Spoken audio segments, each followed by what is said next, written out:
Richmond County Schools and the June 10th Board of Education meeting. The chair declares there is a quorum present for the June 10th, 2025 Richmond County Board of Education meeting. Will the board please come to order? Everybody please stand for a moment of silence and a pledge of allegiance. We'll do our moment of silence first, please.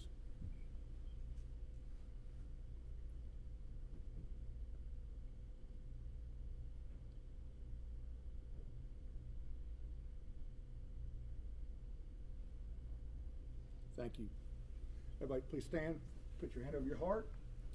I pledge allegiance to the flag of the United States of America and to the republic for which it stands, one nation, under God, indivisible, with liberty and justice for all.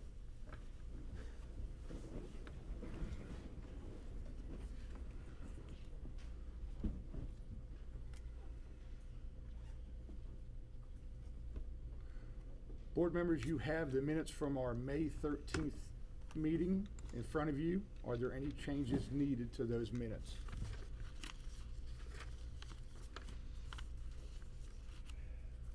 I make the motion. Mr. Esther makes a motion to approve the minutes. Do I hear a second? Second. Any discussion? All in favor by saying aye. Aye. All opposed? Thank you. Mr. Superintendent, are there any changes to the agenda? No, sir. Then we will adopt the agenda by consent of the board.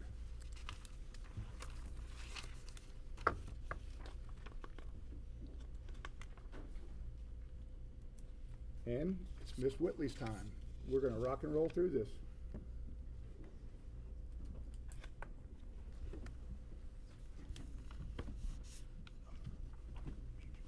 Good evening, Chairman Satterfield, Dr. Farrell, members of the board. I'm excited to introduce our final month of Inspiring Excellence winners for this school year, and we will start with Washington Street School and Miss Rebecca Harris.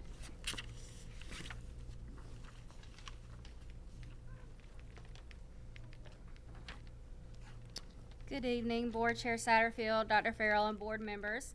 It is my pleasure to celebrate two of our incredible staff members tonight. Our first Inspiring Excellence Award goes to Ms. Dee Dockery. Ms. Dockery is a true team player and always ready to lend a hand, no matter the task. She builds meaningful relationships with students and staff alike. She has a way of brightening even the cloudiest day with her kindness, thoughtfulness, and warm smile. Washington Street is a better place because she is there.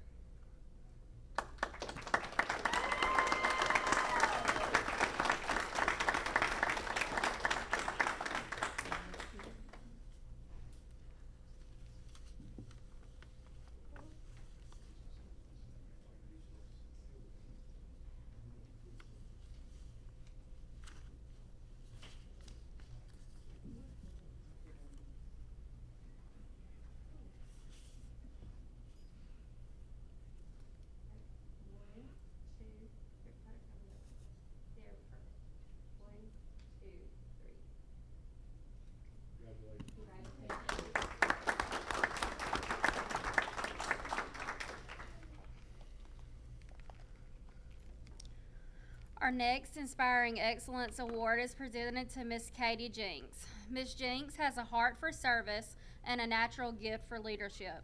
She inspires our school community daily by being solution-centered, comical, and being relentless in her pursuit for student success. From organizing the holiday market at our school to founding the Beautification Club, her positive energy and deep connections with students have a lasting impact on our entire community.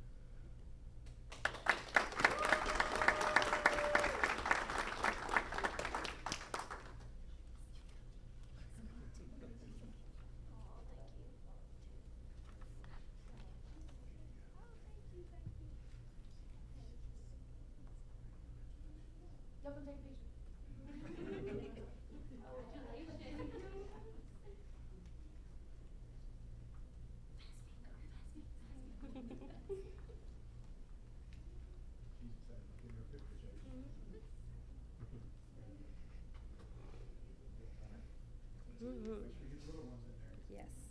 All right. 1, 2, 3. Perfect. Congratulations.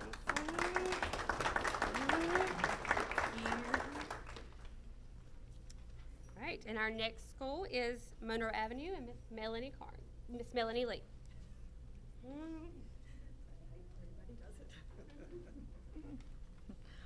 Good evening, Chairman Satterfield, Dr. Farrell, and members of the board.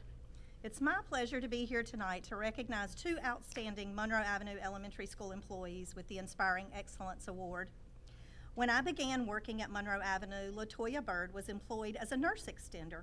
I quickly noticed how efficient, professional, and helpful she was. When the grant for nurse extenders ended, there was no doubt that I wanted to keep her on board as a Monroe Avenue Tiger. She transitioned into a teacher assistant role, but she serves as so much more than an assistant. Besides being an amazing hands-on instructional assistant in a first grade classroom, Ms. Bird is a bus driver, substitute school nurse, photographer for special events, spur-of-the-moment substitute for upper grades, and the list goes on and on. There has never been a time that we have asked Ms. Bird to assist that she did not jump right in and help with a smile and a positive attitude. We are so thankful for the relationships she has fostered with students throughout the building to help them learn and succeed in the classroom. Ms. Bird truly does inspire excellence in our students and staff at Monroe Avenue, and we are so thankful that she is a part of our Tiger team.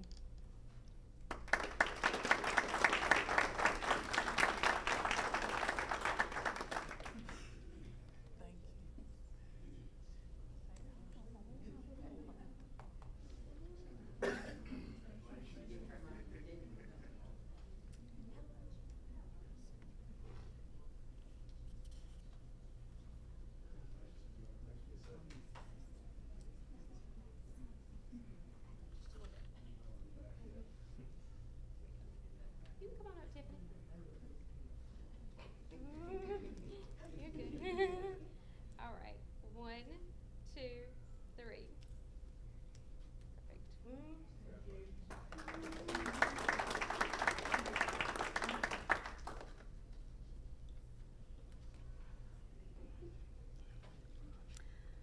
Hope Oldham serves as our instructional coach and mentor to beginning teachers. Affectionately known as Mama Hope to our beginning teachers, Miss Oldham goes above and beyond her role to meet the needs of all teachers, but especially beginning teachers. Our beginning teachers seek her out for everything from curriculum resources to boyfriend advice. With many of our beginning teachers moving here from out of state, she understands their need to have a work-family connection here and meets those needs beautifully. She hosts Mentee Monday each week to assist with curriculum development or just provide support for beginning teachers. She has spent countless hours in classrooms modeling lessons and reflecting with teachers on how they can improve instructional delivery, finding resources for individual student needs, and helping to understand data and what it means. Ms. Oldham is a leader and a fierce advocate for teachers and students in our school and is focused on meeting the needs of students and helping them reach their full potential. Ms. Oldham always gives her best and holds herself to very high standards. For this reason and so many more, she is so deserving of the Inspiring Excellence Award.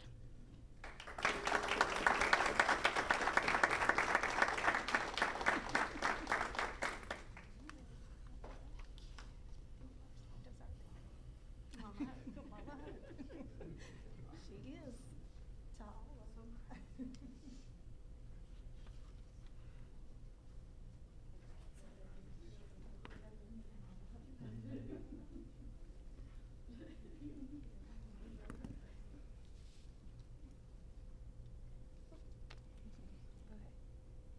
1, 2, 3. Perfect.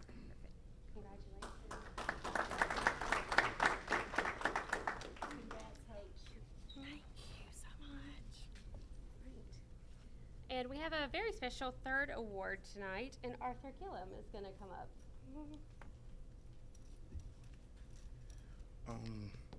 Good evening to the chair, Ms. Satterfield, Dr. Farrell, board. Good evening, y'all. I am honored to present this Inspiring Excellence Award to Ms. Jacobson, who is an English teacher at Richmond Senior High School, whose dedication as a mentor this year has been nothing short of extraordinary. After completing the mentor training at the beginning of the year, Ms. Jacobson fully embraced the role. Her mentee and student faced an incredibly challenging academic load this year that included his regular 8 classes, 7 credit recovery classes, and CCRG requirements. So basically, he was fulfilling 2 years worth of work in 1 year. And he completed every bit of it. Yes, thank you. That's huge. That achievement would not have been possible without Ms. Jacobson's relentless support, encouragement, and advocacy. Having taught her mentee previously, she built a strong rapport with him and stayed in constant communication with his father, providing updates and ensuring everyone, his teachers and I, were aligned on his progress. Her mentee and his family have faced significant hardships this year, challenges that could have caused anyone to give up. But Ms. Jacobson never let him. She ensured he received all of his accommodations as an EC student and stood by him every step of the way. Just a few weeks before graduation, her mentee hit a rough patch. Family issues and the stress of finishing credit recovery classes caused him to fall behind quite a bit in one of his required classes. At that point, we feared he might not graduate. Summer school was not an option because his family did not have transportation, and he told Ms. Jacobson that if he wasn't going to walk at graduation, he was going to give up entirely. So she stepped in. Ms. Jacobson began pulling him from his electives and sitting with him to help complete his classwork in his core classes while she was teaching and doing her work. It is because of her dedication to her students' success and her powerful relationship building that we were able to witness her mentee overcome insurmountable odds and graduate last Friday. Ms. Jacobson embodies everything a mentor should be and so much more.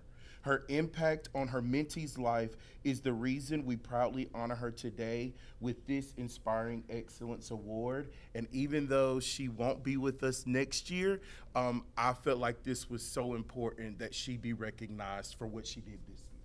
Thank you.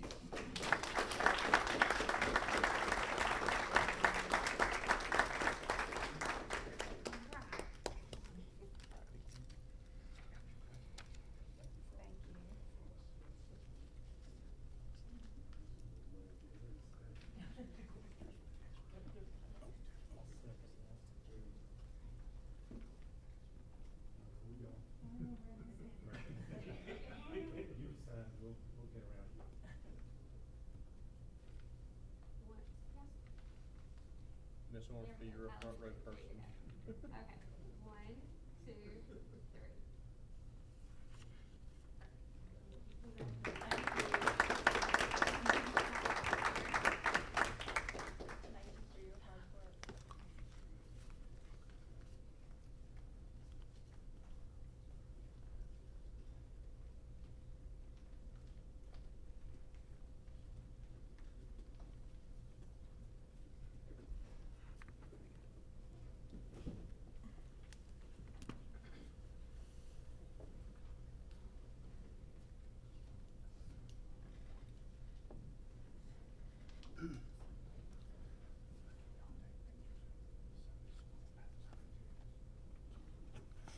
Good evening, Chairman Satterfield, Dr. Farrell, and all board members.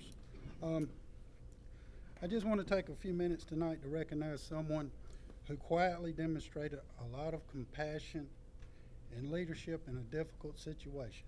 A few weeks ago, we had a bus accident. Luckily, no one of our students was involved in the accident, but thankfully, Dr. Carter was there. He just happened to be coming by, and it's a very sweet. Anyway, thankfully he was there. In a moment that could have been chaotic and traumatic to these kids, Dr. Carter stepped in and comforted these kids, offered them water. He done everything he could do to keep these children safe while the mother was being attended to. He didn't do it for recognition. It was just something he did. He did it because it was the right thing to do. He sat with those children, he offered them water, he did everything he could. But more importantly, he offered them calm and sense of safe when they needed it most. And tonight, our department would just like to take a minute and recognize Dr. Carter.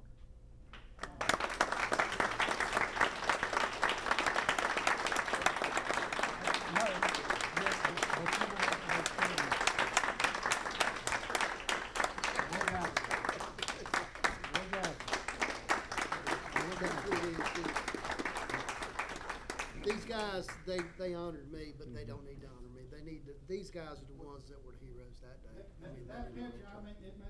it's very sweet. That is just something. That's a treasure to me. It will always be a treasure. See, now you guys get your picture made too now. We got proof.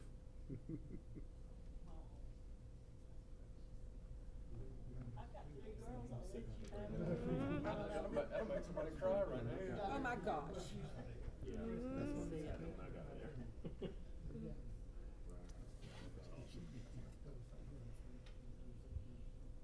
All right, let's go. Y'all got me tearing up back here.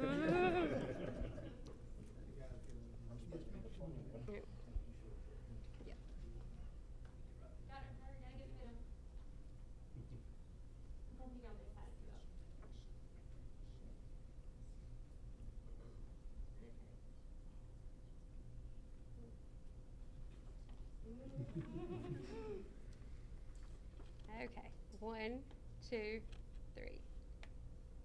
Perfect.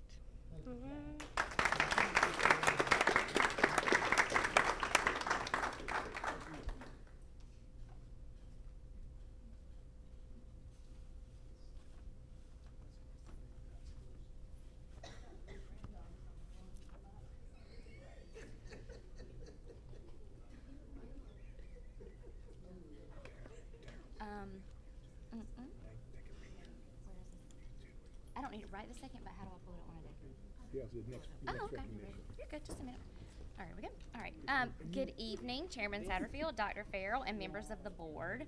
I have the honor and privilege tonight to recognize some of our outstanding students that have received some special recognition over the school year. So they want to come on up here with me so I'm not by myself. That is a big crowd. Okay, so today I'm pleased to share the recent achievements that demonstrate the exceptional caliber of students and the strength of our education program. Our district continues to produce outstanding scholars who earn admission to North Carolina's most prestigious and academic programs. And I'll start with our 5 students that we had this year selected for Governor's School. This is the highest number we've had in several years, so we're super proud of this honor and these students. The North Carolina Governor's School is the state's premier summer residential program for academically talented high school students. It brings together the most gifted students statewide for advanced learning and collaboration. These 5 students have been selected for this prestigious program, an exceptional number from a single school. They all came from Reach. So these, we'll start with these 3 students, Diana, Tamia, and Kinsey. You want to kind of just step forward so I know who you are? They are going to be participating in Governor's School West at Greensboro College this summer.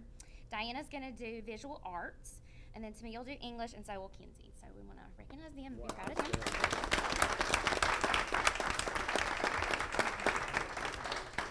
All right, and then we have Andrew and Alyssa, and they will attend Governor's School East at Meredith College. So Andrew's going to explore natural science, and Alyssa's also going to focus on English. So we are super proud. I'm going to give them a round of applause. Y'all stay here. We also had some acceptances into the School of Math and Science, which is another huge honor. And this is a world-class public residential high school specializing in STEM education, and it embraces fine arts and humanities. And the interesting thing I think about this school is that it ranks #1 among North Carolina's public high schools and the top 2 nationally. So it's a huge honor to be accepted. We're going to start with Emma. This is Emma Human, and she's actually already there. So we didn't get a chance to recognize her last year because she was a late acceptance, but we were really excited that she got a chance to go, and we wanted to take the opportunity to recognize her in front of you all and her family.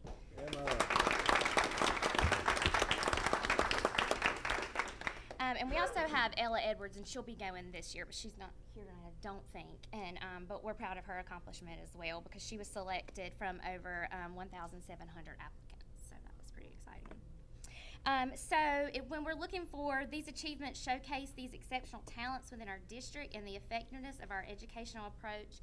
And as Ms. Joy Harrelson noted, this is a unique experience that will challenge them in new ways and allow them to grow both academically and professionally. So, one more round of applause for all. Yes, sir. Very good. Do you want a picture? Got to get a picture. Alright.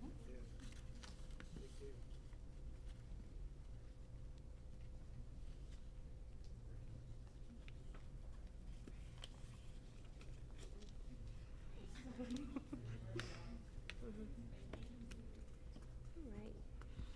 you can't get in the back row either. Y'all scoot in a little bit if you, yeah. Okay. Daryl. Okay, 1, 2, 3. Perfect. Thank you. Yeah. Okay. Come on, Daryl. Do you want to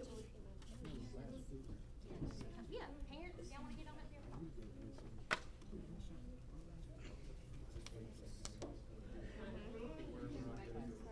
Okay. Does that work? Yeah. Let's see, why not? That's fine. We'll just do it. I promise my part's real fast. Okay. Do you want to do like big group or you want to do them? We may have to do two. We might have to Yeah. split it. Like we may need to do Congratulations, y'all. governor's school. Let's do governor's Yeah. school. Y'all just do it And all. then, yeah, hold tight 1 second. Yes. Okay. All right, squeeze in, squeeze in, squeeze in. Don't hide in the back.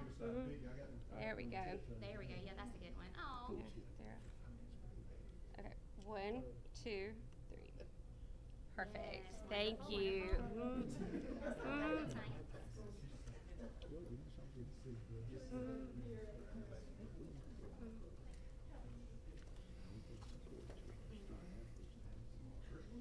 There we go.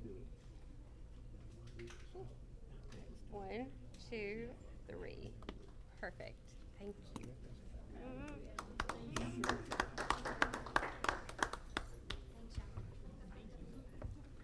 You put that sleeping dog behind.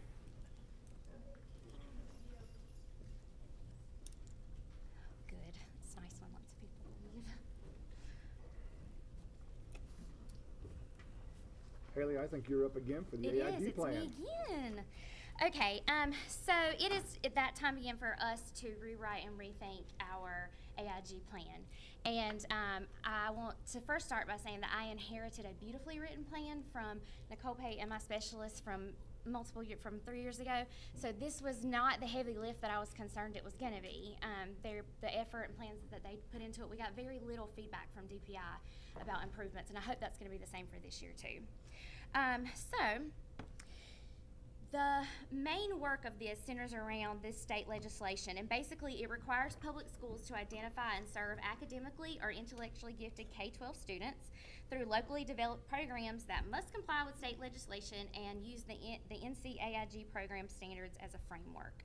And it allows each district to tailor services to the specific student population while maintaining statewide quality standards, which I think is really important because we have a completely different population than if you look at like Chapel Hill schools and that kind of thing. So it's important to honor what we have here. So what is the purpose and the focus of this local AIG plan revision? It really just boils down to the main goal of the AIG plan for this year to help students thrive by simultaneously focusing on expanding excellence, increasing access and opportunities, and increasing achievement and growth. And so tonight I'm just going to present a few of the main changes that we went through. If you have access to the slides, and at the end it details it. It goes into lots of details for each standard, but I'm just going to point out the main ones that you may have found of interest. Okay, so we'll start with standard 1. And this standard addresses student identification, what our process looks like, how we cultivate our screening pools and our testing. And so some of the main changes that we had this year is we tried to pull in a more structured early intervention process. Due to staffing changes and just budget, we had to kind of revamp how we do our K-3 talent development, but I really think we had some success with that this year. And we made sure that we have our goals all aligned with making sure that we have numerical targets for increasing our identification in underrepresented groups. And we also try to make sure that we have some really clear parent communication and have all that shored up too of what the process looks like and what they can do to advocate for their students. Okay, in standard 2, this standard addresses basically your programming and making sure that we're not in a silo by ourselves, that we're including as many people as we can to educate our gifted population. So some things that we did was we did change up our K-3 talent development delivery. Due to, again, to staffing changes, previous years were pushing into K-2 classrooms and doing some whole group instruction. But we just weren't allowed to, we just didn't have the resources to do that now. But they're able to pull more students now from this population. So they started the year with first and second, pulling the groups, and then we pushed in that we pulled again in kindergarten, but it was that second semester once kindergartners had kind of learned how to kindergarten. We made sure that we have social and emotional support. Oftentimes, gifted students are kind of just, oh, they'll be fine. They'll be fine. They're the smart kids. They'll be fine. But what we found is that they have a lot more mental health issues than your average population, just due to just that higher intelligence. So we're really focusing on that. In fact, we're doing a book study this year with my specialist to make sure that we touch on that because we didn't have anything specific to grab onto, and it was brought to attention by one of my specialists. So we're excited about that. We also really strengthen our high school support. This was something that we really wanted to work on this year, and so due to some things that have to start happening in 8th grade with them having a career plan and path, we're really strengthening that as far as making sure that our gifted identified students meet with our specialists and have that clear path and plan when they head on to high school. We also made sure that with our bringing in help from Arthur, if he's still here, we make sure that they have access to the systems of support and mentor me if it's needed at the high school. Okay. Standard 3 is about making sure that our curriculum is differentiated, and so the only thing that really needed to be addressed with here was a couple of terminology updates. We did update the resources that we use in the classroom, like we're now using not Actively Learn, but we use Common Lit, and we got rid of some other things that we're not using anymore, just in now having curriculums in each grade level that we use. And trying to make sure that we're staying up with the times with our digital infrastructure too. And we also we do that by having our digital walkthrough that we use in curriculum. All right. Standard 4 is professional development. Again, I wanted to address our staffing changes that we had to adjust to for this last year. We now are working with 3 full-time AIG specialists and 3 part-time AIG specialists. But after looking at the budget this year, I think we're going to be able to give our part-time people at least 2 to 4 more hours to work with next year, which I think will really help because they are stretched thin and they're trying to cover everything. And thankfully, we have a lot more teachers advocating this year for their students, so they're reaching out more to our specialists to come in and help and pull where they can. You still take parent requests? Yes, ma'am. Yep, you can do a parent referral, a peer referral, or a self-referral, and teacher. But yes, ma'am, I sure do. And that goes out early in the school year, I gather. Yes. Mm-hmm. It's they're all well, notified. and that's another goal with this standard for professional development. Last year, one of our specialists did a whole PD on our February PD day for her school about identifying gifted, what was offered and all that, and it was so well received. They were so excited to hear from her and what our supports are in place, so that's going to try to be our goal towards the beginning of the school year this year. Yes, and all that information is available on the website on our gifted page as well. Yes. Yep, same thing. And then that's what I just said about the professional development. I also am taking it upon myself to do sort of mini snippets throughout the year with principals because I think there's a lot of things they don't know too about, again, what does gifted look like, the traits of giftedness, and what we can offer in the gifted department. Okay, and we're almost there. Standard 5, this is on partnerships. We're so lucky to live in Richmond County and the people that are willing to partner and give our students an ample amount of opportunities. Some of those things are making sure they have opportunities to attend STEM camp or CTE camp, all the things that they're able to be a part of because of the grants and things that they get to do through STEM with robotics and all that kind of stuff. There's a full list, again, in the plan, but it's just numerous amounts of partnerships, and anybody's willing to help when we reach out. So we're so appreciative of that. Okay, standard 6, last one. making sure that we're accountable in our program. The most significant difference here was some structural changes. They rewrote the standards this year. They were a revision, so there were standards moved around and put in places. They tried to take away some redundancies. So that's really what this standard focused on, and making sure that we had a clear communication that safeguards students' rights, and making sure that parents could get a hold of anything they needed to get a hold of. So that was the goal there. This is the most important part to me, though. I know we know the standards. We have the things behind it that have to happen to identify our kids, but I just wanted to give you all a snapshot of some of the wonderful things that go on in our classrooms and some of the field trips our students have been able to be a part of because of the hard work of my specialists. Here's some elementary kids. Aren't they cute as they can be? They love to get to go be pulled out of their class for these things because they get to do all kinds of hands-on STEM. You can see them doing these things with peeps. They were like melt the peeps, and they get to do like these little biome things they were making and all of it, and it's just a chance for them to have that creative outlet. And it's my specialists come to me just about every other week. Can we get this? We have this idea, and we have this idea, and they will go above and beyond to make sure these kids have this experience that's just something different outside of their everyday. This is the secondary slides. You can see, again, they're getting to do some hands-on STEM here in the middle. And on the outsides, they been, how many, is this the second year we're going to Junberry? Yes, this is the second year in a row we've gotten to go to Junberry Ridge, and the kids love it. They get to experience what that agritourism looks like. And last but not least, this is again some kids. This is some kids when they got to go to Beta Club Nationals, and some of the top pictures are some of our high school kids that got to do an internship with Junberry Ridge. So that was again another really important partnership. Okay, well, one more. We'll do the governor's school slide too. And these are some of our kids that got to visit and decided to go to governor's school and the School of Math and Science. So we're super proud. I couldn't do it without my specialists. They are definitely the experts. I defer to them on everything and just try to be there for support. So any questions at this time? No? Thank you for what you do. Thank you very much. Now, do we need to approve this plan? Yes, it's in the documents in the form that y'all will need to fill out. So we need a motion to approve the AIG plan for the 25-26 school year as presented So moved. by, one by Scotty Ball and second by Beshore. Any discussion? All in favor by saying aye. Aye. All opposed? Your plan is Thank passed. you very much. Thank you.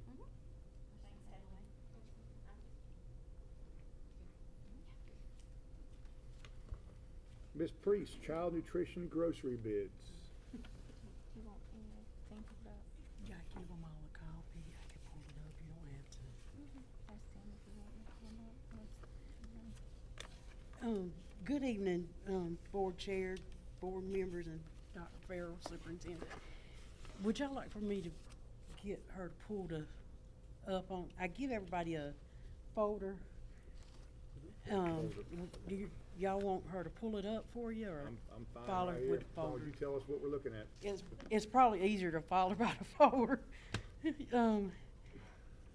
I'm here tonight to present my 25-26 child nutrition bids to you. My first one is my main grocery bid. They were sent out to Cisco of Raleigh, Gordon Food, and U.S. Food. Cisco Foods and U.S. Food were the only two that sent me back a bid. And so I'm recommending that Cisco as my lowest bidder. My supply bids went, which is my paper goods, my cups, forks, and napkins and stuff, went out to Cisco of Raleigh, Southeastern Paper, Gordon Foods, U.S. Food Service, Riverside Paper Supplies. And I got a bid back from all of them except for Gordon Foods. And so I recommend Southern Paper Group as my lower bidder. My fresh produce bid, they were sent out to RH Produce, J&H Honeycutt, Wards, and Foster Cavness. Everyone sent back a bid except for Wards. And with the produce, Honeycutt, J.H. Honeycutt were the ones that won the lowest bid. But after I got my audit back, and in that packet, I shared the NC Alliance audit paper for Honeycutt and for RH. It was, they've had so many different bid problems, and in the past, we had J&H Produce. They overcharged us several different times and brought us bad produce. We got a lot of bad produce from them. And so by the audit report, the NC Alliance said that we could go with the next highest bidder, being that there was so much. So I recommend R&H because it's better, fresher produce. Beverage bids were sent out to Cisco, Pepsi, US Food, and Coca-Cola. I recommended Cisco for line items 65140 to 65152 and 65200 and through 65205 because they were lower bidders on these lines, and then Pepsi will get the rest of my bid as lower bids. My milk bid, after talking to the milk companies, milk prices has went up from last year, school year, and Pet has agreed to keep my milk price the same if I rolled over. So I chose to roll over so we won't have to an increase in price. Bread bids was sent out to Flowers and Bimbo Bakery. I recommend Flowers because they were my only bidders and the lowest bid. My pest bid was sent out to Carolina Pest, Ferguson Pest, and Brown's Pest Control. Brown's Pest Control did not send me a bid. Carolina Pest sent in a bid after the time of the bid opening through email, and they were supposed to send it to me in a closed bid. And two, they were a little bit higher. So I choose Ferguson Pest for my pests. The chemical bid was sent to Safel Correction Enterprise, Imaging Supplies, and Santec. And my recommendation is Safel because they were the lowest bidders. And my ice cream bids were sent to Cisco and Hershey. My recommendation is Hershey with the lowest bid. And at this time, I would like to give you all an opportunity to look over the bid docs. If you have any questions, please feel free to ask. If there is no questions, may I please ask your approval for the 25-26 bids? The only question I have is, can we bid on all of it? Can we make a motion on all the entire bid package? Yes, if there's none you want to fill out, you can just move to approve them all as presented. Okay. Mr. Chairman, I make a motion that we approve the 25-26 child nutrition grocery bids as presented. Okay. Have a motion by Mr. Tillman as presented. I'll second. Have a second by Ms. Hornsby. Is there any discussion? So, vote all in favor by saying aye. Aye. All opposed? So you have approved the entire bid process for your department. Thank you all for the approval. Y'all have a good night. Who's doing the pest control this year? Who had? No, this past year. Carolina Pest does it right now, but Ferguson won it. And they're new this year. I never heard of him. Yeah, he's local. He's right in front of the Knicks here in Hamlet. And he actually worked with Carolina Bid, so he's very familiar with the school. He worked with Carolina Pest, and they sold out last year. And they're more of a bigger company that bought them out, and he didn't like everything that was going on, so he. I was wondering the same thing. I just never heard of him. Yeah, so he's very familiar with. That's good. I'm He glad knew. we're going local. Yep. And he knew everybody. He said, I know Miss Lori, Miss Lisa, Miss Hood, and all of them, so he knew everybody. And it Thank looks like y'all. you've done everything you can to save every penny you can get, so. That's what I'm trying. Thank you. Thank you, Renee. Thanks. Mr. King, construction updates. Good evening, sir. Evening, Chairman Satterfield, Dr. Farrell, members of the board. So our Mineral Springs and Fairview Heights projects are all but finished, just a handful of final punch list items. We're just waiting on closeout documents and warranties, the as-built drawings on those two projects. The high school, all the electrical, HVAC, plumbing, sprinkler, fire alarm, all those trades are finishing up. They're doing testing and balancing on the heating and air systems. The murals are being painted. The final coat of paint being applied. Ceiling tiles are being, the final number of ceiling tiles are being installed. The bleachers are being installed. The corridors between the new gym and the old gym, and the new gym and E-building, they're being worked on now. The courtyard out front's being worked on. The gym divider is installed. The two wrestling mat lifts are installed. Cabinets and countertops are about 90% complete. The front sidewalks in the courtyard are scheduled. The footings are scheduled to go in this Wednesday, and then they'll follow with the sidewalks. The gym floor paint and refinish is going to start at the end of this week.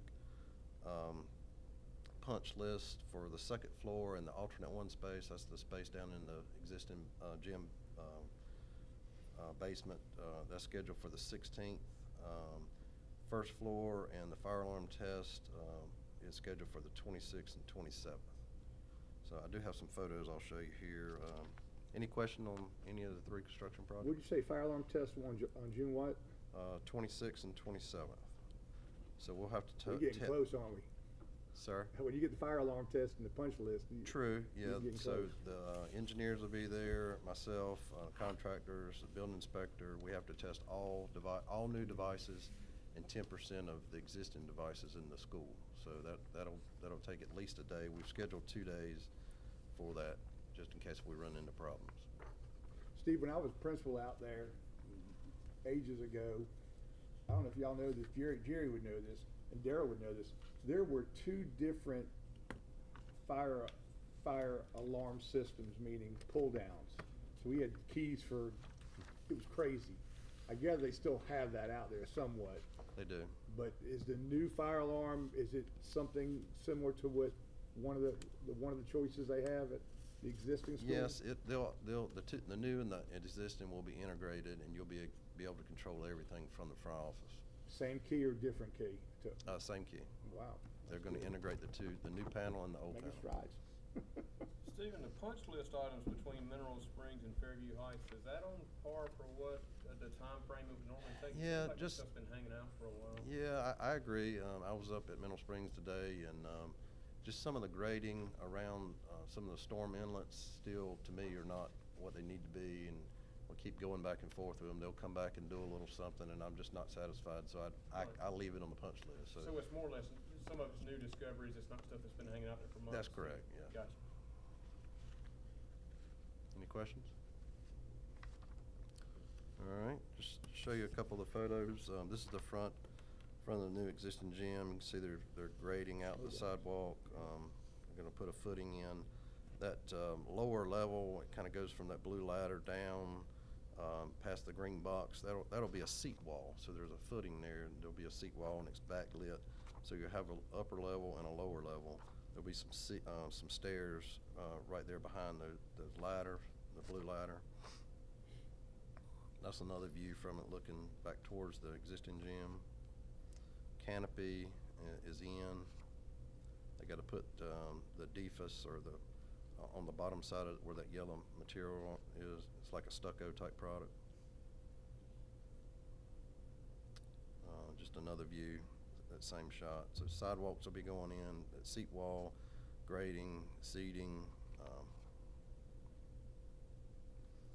This is a view. There'll be a sidewalk here. To the left is the new gym. To the right is E-building. That's looking towards E-building there. That's at E building, looking back towards the woods, like where the radio tower's at. That's where the sidewalk will be between the two buildings. This is standing at the E building entrance at the bottom there, kind of looking back towards the cafeteria. All that get concreted there.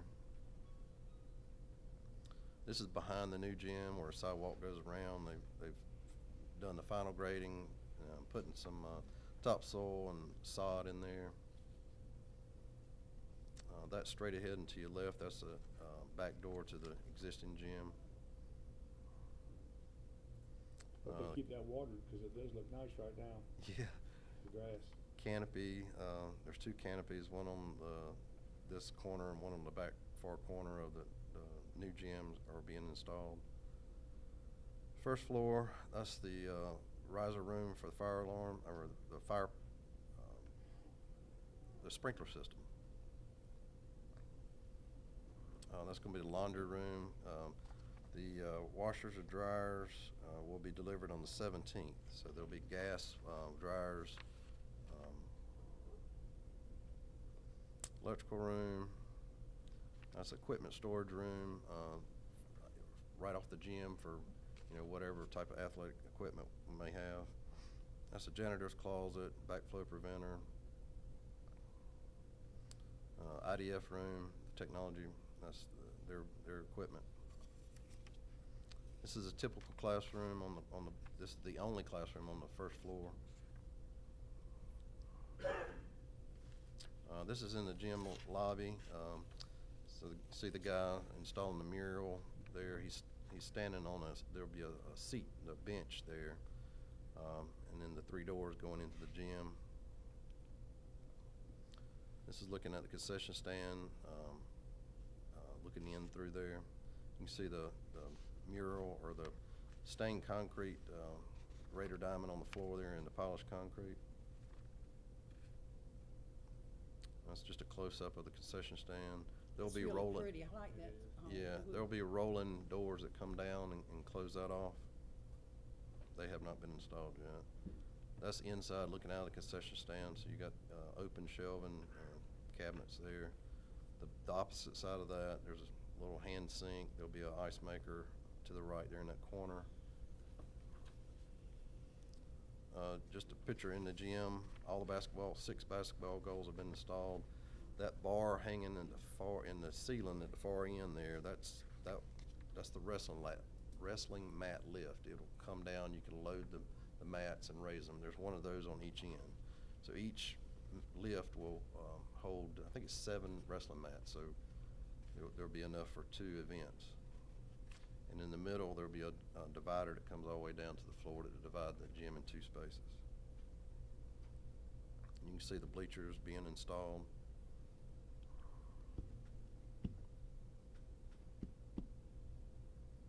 It's just they went ahead and put first coat of polyurethane on the floor underneath where the new bleachers are going to be going. This is an opening that they cut between the new gym and the old gym. It'll allow access kind of back of house for coaches or whatever to access during games or during class. They've got to put the door in on that. This is a corridor standing in the new gym lobby looking into the existing gym hallway. So there'll be the connector there. They're working on that. They have to finish out that, get it painted, get the ceiling put in. This is on the first floor corridor that goes to the back where the one classroom is. They're starting on the mural there. Locker rooms, you can see the lockers are in. There's a bench around the edge there. The epoxy floor is installed. They just got some protecting over the flooring there. Exposed ceiling, all the ductwork, all the structures painted. This is one of the restrooms in the back of the locker room. See the sinks are in, the toilet petitions are in, flooring's in, tiles in. This is a typical staff toilet. There's one on the first floor and one on the second floor. This is a typical gang restroom. See the counters are in, the toilet petitions are in. Everything's in except accessories for like toilet paper, mirrors. Second floor, this Raider logo is on the wall. It's an open space between the second, first floor. You can see the handrail there.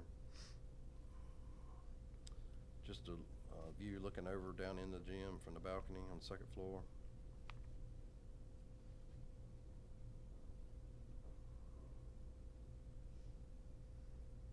That's the railing there and the wood rail on the top. See the polished concrete on the right there. Second floor, another typical classroom. This is a classroom on the second floor that actually has a divider. It's 2 classrooms, or you can move it and make it one larger room. We did add a sink in this per Greg Norton's request for a CTE lab. They required a sink. We added that. It's just the other side of that same room there. This is the second floor connector between the old gym and new gym. They've got to finish the floor, painting, and install the ceiling. This is the mural on the second floor. This is the one that you can see from the gym up above through the balcony. This is the space down in the existing basement of the existing gym. This is standing at Mr. Denson's office, looking back towards the front of the building. No, I'm sorry. Where the gentleman in the yellow is where Mr. Denson's office is. This is at the back, looking towards that way. This is looking towards the new weight room and classrooms, JV locker rooms right there on the right, band rooms on the left.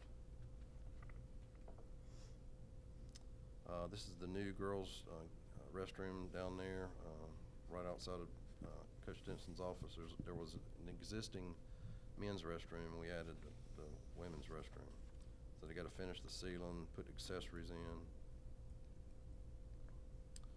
This is Steven, are those the ones that we'll be able to use when we're at the old gym, like the basketball games? No, ma'am, these are downstairs in the locker room area. Floor, though. Ma'am? But you'll have them on first, those on the first Yes, floor? ma'am. In the new gym, yes, ma'am. I'm sorry, I meant to ask that then. Yes, ma'am. Yeah, and that was important, the way we've got it laid out, that we'll be able to utilize the new public restrooms for the existing gym or the new gym. This is just the hallway outside of the class, 2 new classrooms in this basement area on the right. Straight ahead there is the weight room. This is one of those classrooms, and these 2 classrooms also have the divider in the middle, so you can make it 2 spaces or open it up, make it 1 space. This is just the other side of that same space.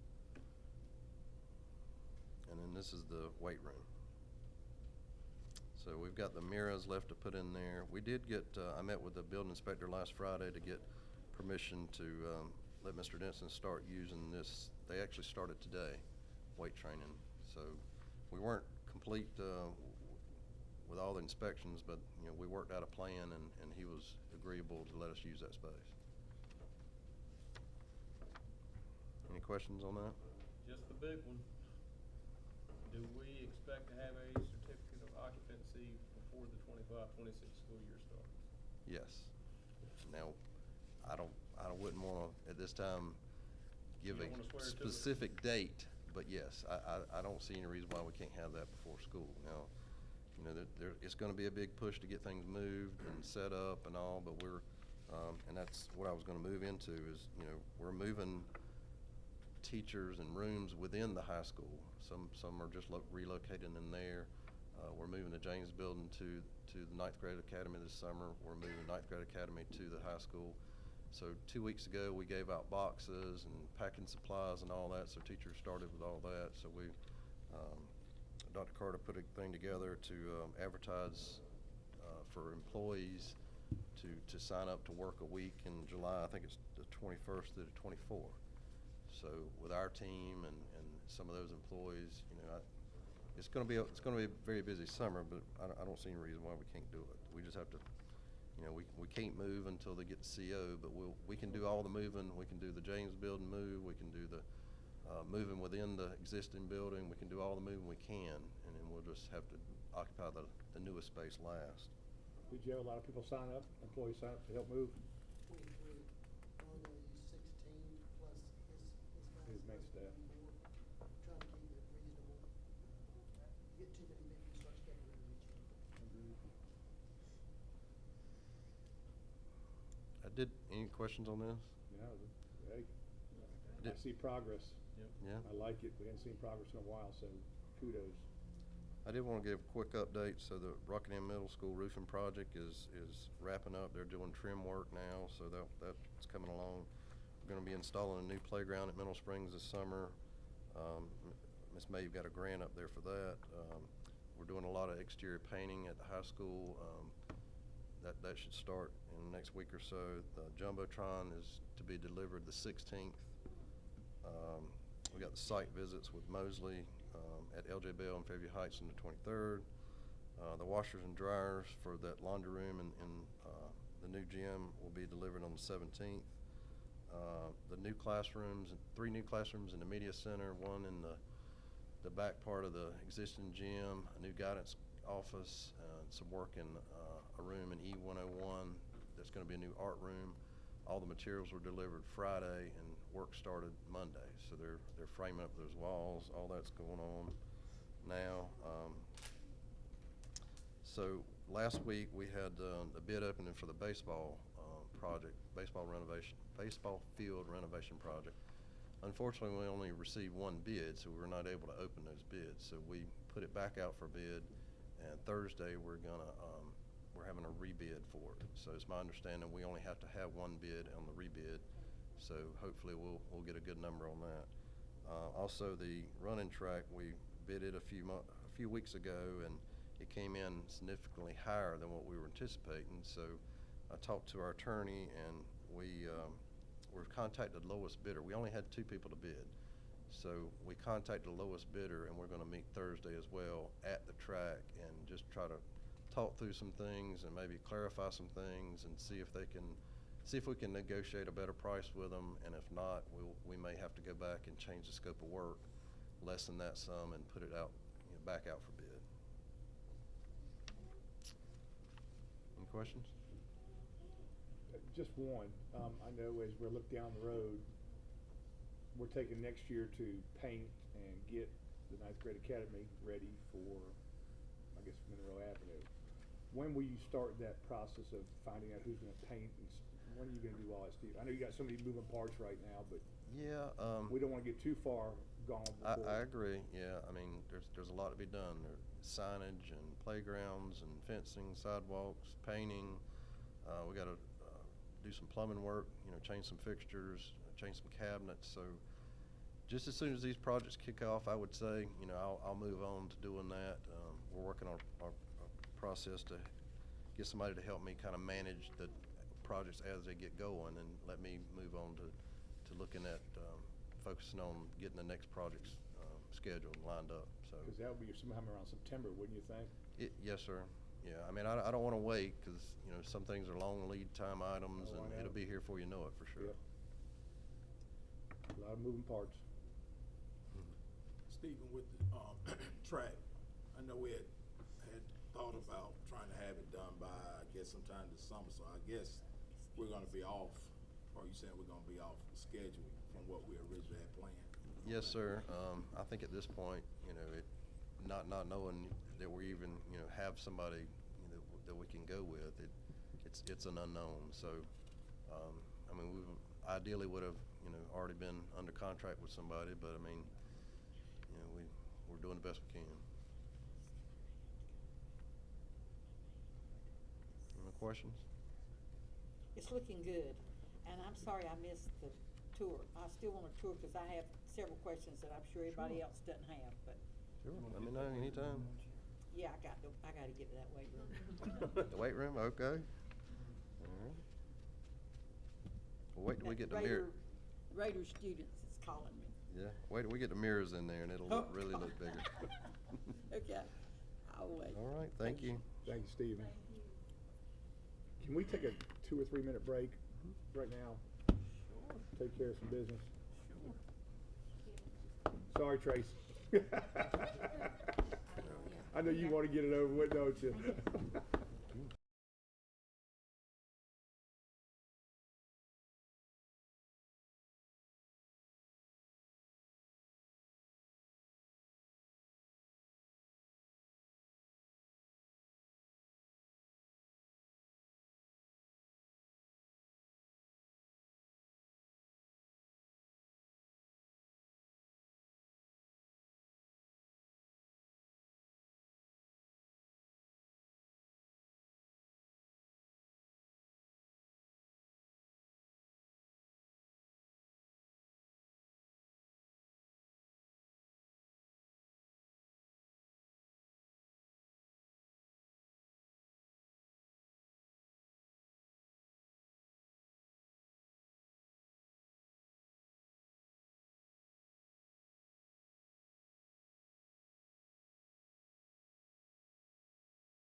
Dr. Farrell, and members of the board. You have before you on board docs budget amendment requests 27 through 29. Budget amendment 27 is an increase in state funds in the amount of $39,224.88. Budget amendment number 28 is an interfund transfer in federal funds. And budget amendment 29 is an increase in other local funds in the amount of $31,699.89. We are seeking board approval for budget amendment requests 27, 28, and 29. So I need a motion to approve 27, 28, and 29. I make a motion to approve the budget request. Motion by Ms. Hornsby, a second by Mr. Etheridge. Is there any discussion? All in favor by saying aye. Aye. All opposed? Thank you. Done. Thank you. And just, I don't know if anybody knows, but just to try to keep Dawn George's family in your prayers. Dawn lost her mom this week, and that's why she's not here, but I think the funeral is tomorrow. It is. If not, Yes. so keeping Dawn in our prayers. What time tomorrow? I'll send it to all of you. Mr. Ingram, good evening, sir. Good evening.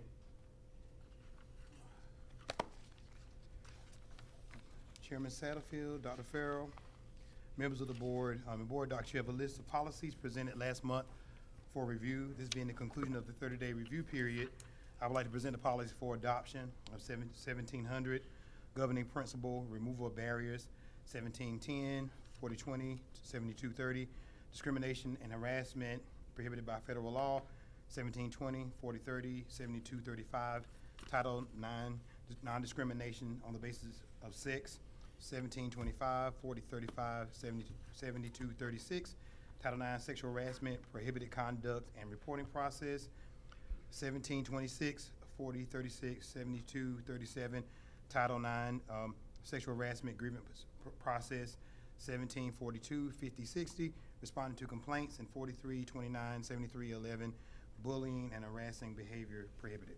Could you say those one more time? I know, right? That's like a tongue twister. I don't know if I could do it. Who couldn't go along with it? So we need a motion on what Melvin said. Yes. I make a motion. I have a motion by Ms. Schuler, Second. second by Mr. Mason. Is there any discussion on these big policies? All in favor by saying aye. Aye. All opposed? Thank you, Mr. Ingram. You need some oxygen now? Yeah, I know. Chairman Satterfield, we also have, and Dr. Farrell and members of the board, we have policies for review. 1300, governing principal, parent involvement, parental involvement. 1310, 4002, parental involvement. 1500, governing principle, safe, orderly, and inviting environment. 1510, 4200, 7270, school safety. 1510, 4200, 7270R, school safety. 1600, governing principle, professional development. 2302, remote participation in board meetings. 2310, public participation at board meetings. 2342, voting methods. 32, 25, 43, 12, 73, 20, technology responsible use, and 4316, student dress code.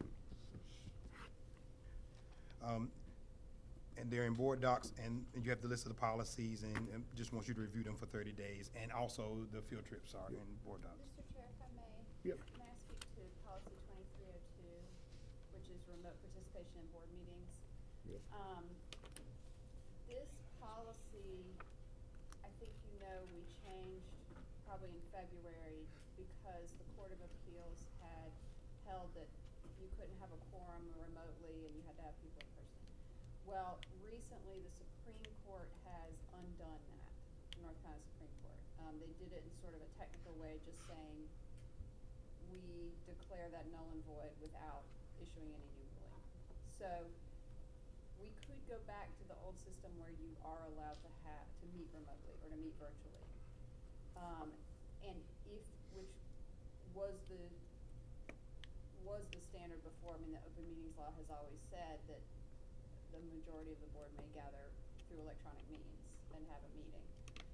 So if that is something you are interested in, I would suggest that we pull this one and edit it before the next meeting to change it from we only meet remotely in a state of emergency to, you know, we can meet remotely under certain conditions, like as it was before, if that is something the board is interested in.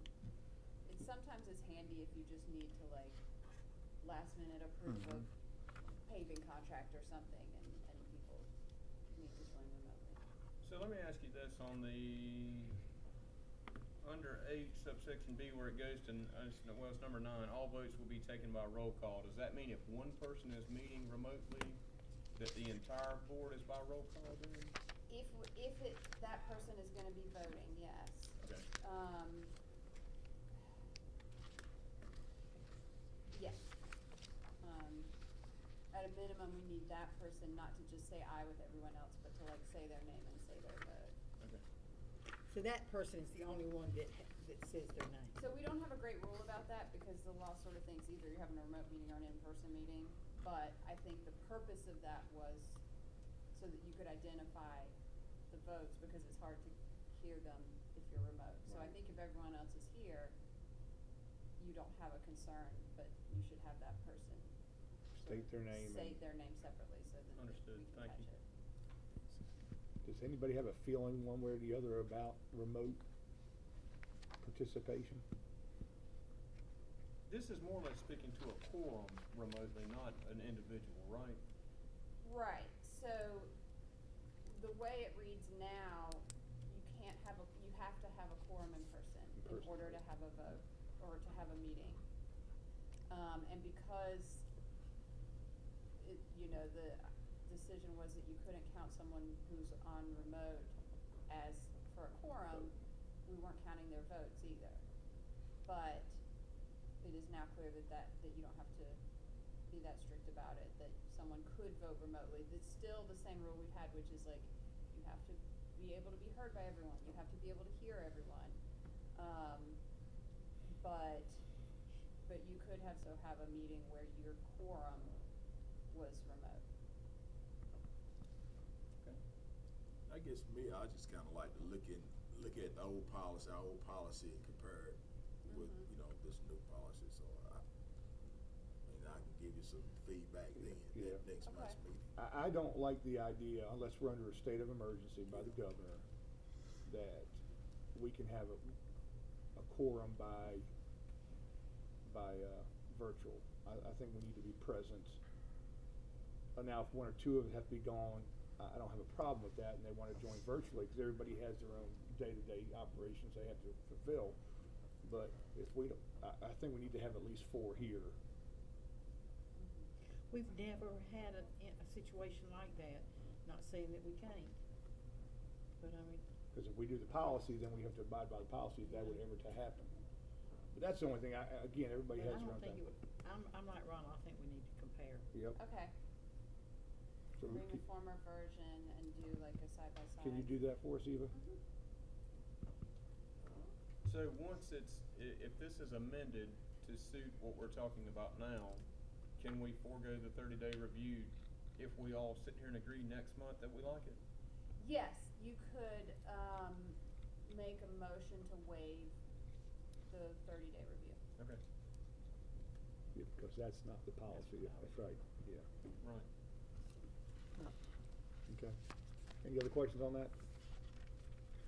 Question for you real quick, and this is, you might not know, but on the field trips, our JROTC usually goes to South Carolina every year. Did we miss one last month? Did they already put that one in? Are they going away? Because I know there's been a change in JROTC. So I don't know, are they going to South Carolina on that camp still? Yes. They are still going? It's next week, yeah. So it was probably last month and I forgot Yeah. about it. Okay, that's it. All right. Thanks.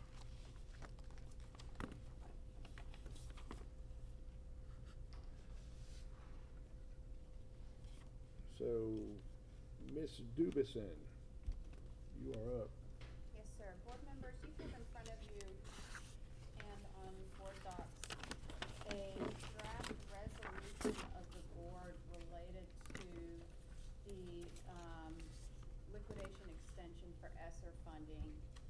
Board members are aware of the background here, but for the public, the board was granted and approved federal funding that was being used for certain infrastructure projects, including the high school renovation. And due to construction delays, we're not able to finish using the funding by the end of last year when the deadline was. We were granted an extension in January by the Department of Education to finish utilizing the funds along with 3 other districts in North Carolina who were in the same boat. And then in March, the department abruptly changed their mind and essentially took it back, and they took it back effective immediately.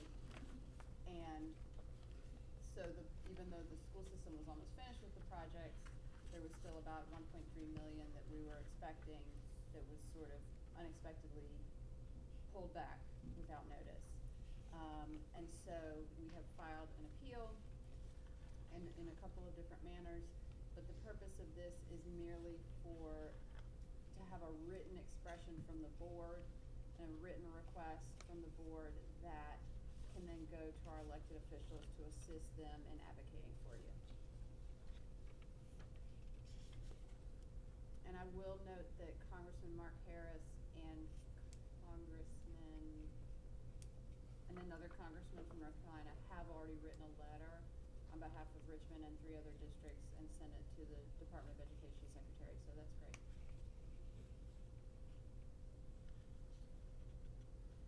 So I'm happy to answer any questions about the resolution, but once you are comfortable with it, just a motion to approve it, and then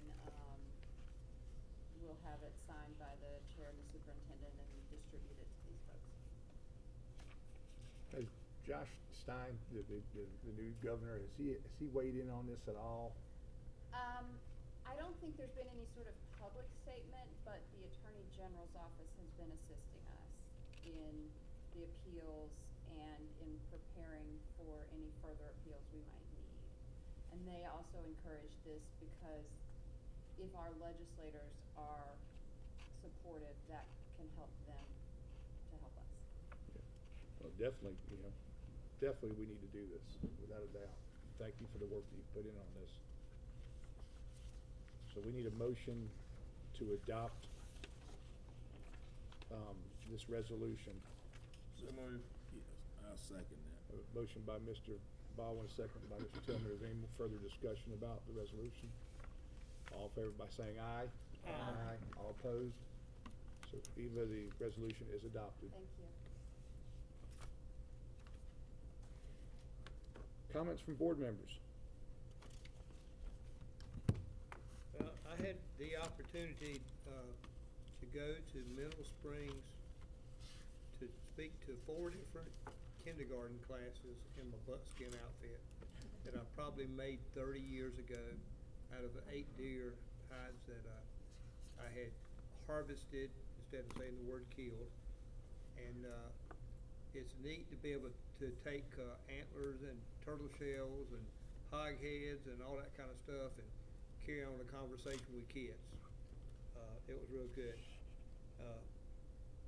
All of us here went to 2 graduations. We were able to go to different awards things. We went to different band concerts. And I think this is the first year that we've had our chorus concert in a church. And I wanted to say thank you to First Baptist Church for allowing that to happen.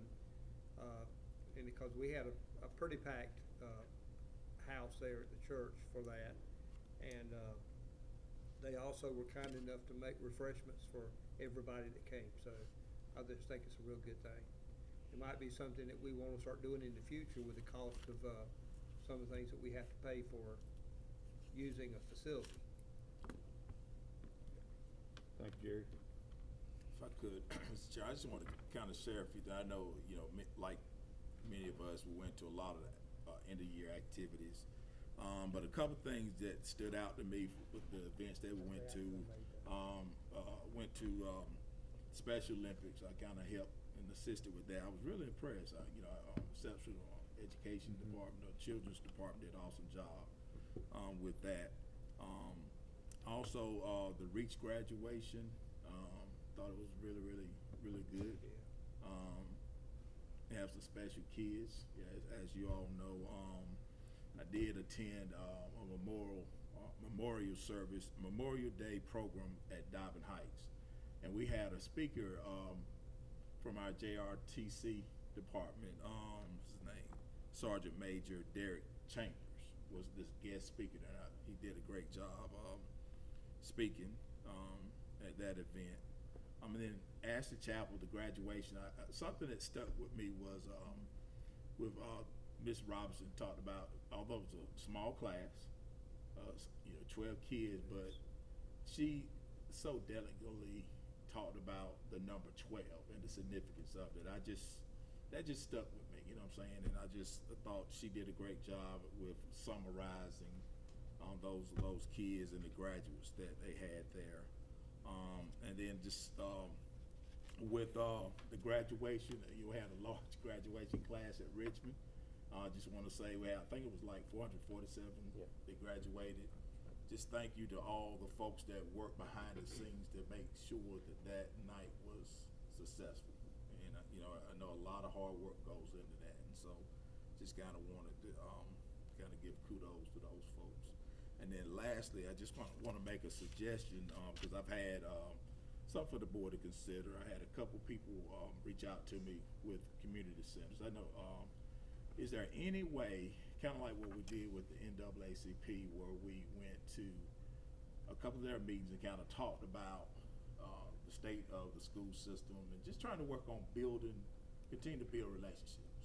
I know I had a person from Ashley Chapel Center, I guess is the director or someone with Ashley Chapel Center had asked if I could come out, or a school board member, or the school board, or the superintendent could come out and just kind of at their monthly meetings, just come out and kind of share what's going on in the school system. So what I told them, I said, well, I can't come, me personally, I have to go through the chain of command. So I told them that I would bring it to the board and see if we can't try to start doing something, maybe going to some of the community centers and just kind of sharing what the good things that we're doing in the school system. Some folks are not able to see it on TV, if it's on TV, or come to meetings, but I think we got to continue to tell our story. You know what I'm saying? And we're doing a lot of amazing things, and I think that would be a great opportunity for us to continue to build those relationships. It's funny you said that, Ron, because somebody had come up to me about 3 weeks ago, and I think I said something to Joe about it, just in passing, that on cable spectrum channel, I think it's channel 21, we can advertise or show our meetings live on that channel for free. And if that's something the board wants to do, because right now all we're doing is, I think we're doing YouTube through them, but we could actually put it on cable TV for free. Something we might want to look at, something to investigate. Maybe ask the superintendent just to investigate it to see what it is. And we can come back. It would go out to more people. But also to your point, the Senior Citizen Center may be going to Dobbin Heights Center, going somewhere, maybe 3 or 4, maybe do a quarterly or. For so many years, the meetings were televised. They were. Was They it? were. I mean, why did It's that change? changed. Was it cost or something? I don't know, we done. No, our meetings are still out there, they're just not on that cable channel. They're on They used to be on YouTube. Channel 21. 21. They did? But yeah. Educational Access Channel. But Ronald, I think getting the message out to like Dobbins Heights, and like, I know we used to take groups to the Rotary Club and all, I don't know what other kind of clubs we have now in Richmond County, but I think it's, word of mouth is always good in showing our presence. And I know in the past, we've even done it at some churches, have gone to churches, a couple of board members and the chairman have gone to, superintendent gone to. I just think we have a lot of great things going on in our school system, and I think the only way that we can get the word out is we got to continue to get that message out to folks so they know. So. That's what they told us at the state conference, tell our story. Tell the story, yeah. Any other board members? Well, I'm not gonna be repetitive because I've been as busy as I could be, since the last school board meeting, and, with it being the end of the school year, I just think we had a great year, and I think, hats off to everybody that had anything to do with our, year this year. But I just wanted to say thank you to, I don't know if it was Dr. Farrell, I'm assuming it was, but, you know, we always want to give money to our teachers, and I do anything if we could give them and everybody else a raise. But, I just appreciated those. I know of 2 small things you did, and I thought you'll never know how much teachers appreciate. Just spontaneously, I think you let them go home early one day, an hour early. And what was the other thing you did? Oh, anytime you would think they would riding on a cloud when you tell them every once in a while they wear blue jeans. Yeah. I thought The little it's things. just the They little do love the blue things. jeans. But I don't know, you know, I appreciate that very much, because as soon as I saw that, I thought, ooh, I can see the smiles on those teachers. They got their pocketbooks in their hand at 1 minute to 2 or 3, whatever time an hour early. But anyhow, I do think we've had a good year, and my hat's off to everybody that had anything to do with making our year successful. But anyhow, I do appreciate the teachers. This is your 3rd closing of schools, It is. That's already, can you believe it, 3 years already? Time flies when you're Don't having fun. remind him of Yeah, that. that's right, 3 years. But, you know, but Bobby Sue is right, because like on the week that teachers go home for Christmas, you say just when the last bus leaves, y'all get out of there. Oh, they just cannot All right, wait. it means a lot. That's- The little and it things mean doesn't a lot. cost a thing. Nope, not at all. So I'm with Bobby Sue. Thank you very much, and thank your staff for all that they do. Anybody else? I agree with everything that everyone here has said. Yeah, it's repetitive, Yeah. but we were blessed with wonderful faculty, staff, every worker, you know, in our schools. We're blessed with great workers and people that care about our kids, and it's been an awesome year, and thanks to everybody. Well, one thing I did hear this year a lot, and I'm sure everyone probably caught this, but the academic accolades, I consistently hear this is the highest number we've had in a long time, or this is the highest number we've ever had. That's something to sing a song about. I mean, that's a big deal. And since we're giving accolades out, I also want to thank Eva. Eva, being up here with us up here, she has really, really just helped us out and think of everything. So to you as well, Eva, because it's been a lot of help. Yep. So, Ms. Superintendent. Well, I was going to say thank you to everyone for another great year. I think Scotty is right. Oftentimes we are hearing, well, this is the highest number of governor's school. This is the highest number of School of Math and Science. This is the highest of that.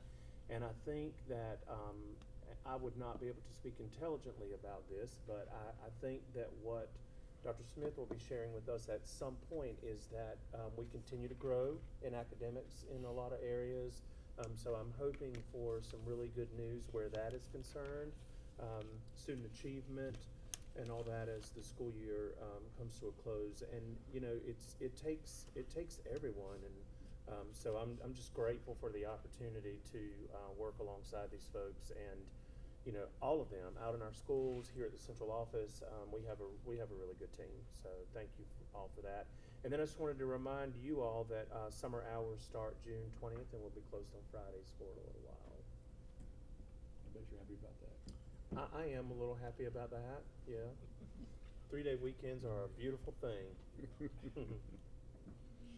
So I need a motion to enter closed session pursuant to North Carolina General Statute 143318 11A 1, 3, and 6 to prevent the disclosure of confidential information as protected by law, to consult with the board attorney, and to discuss personnel matters.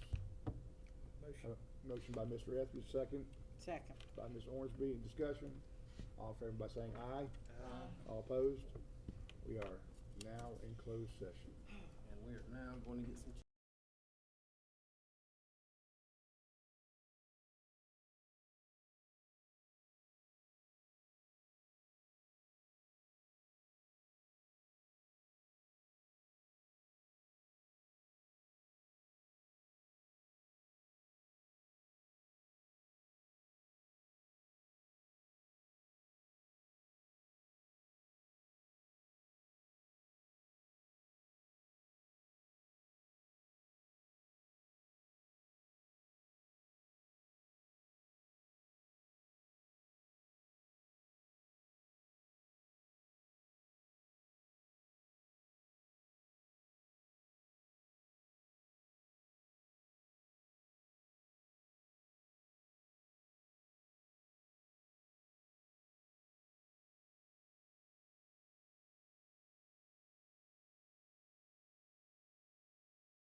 9:02, Joe, action on closed session matters. We don't Other have- than the personnel. Yes, Other than yeah, personnel well, report. that's next, but yes, okay, so, Dr. Isler? Yes, you have that, 9:02. Chairman Satterfield, Dr. Farrell, members of the board. On board docs is a personnel report and addendum. I'm asking for approval at this time. I'll make the motion.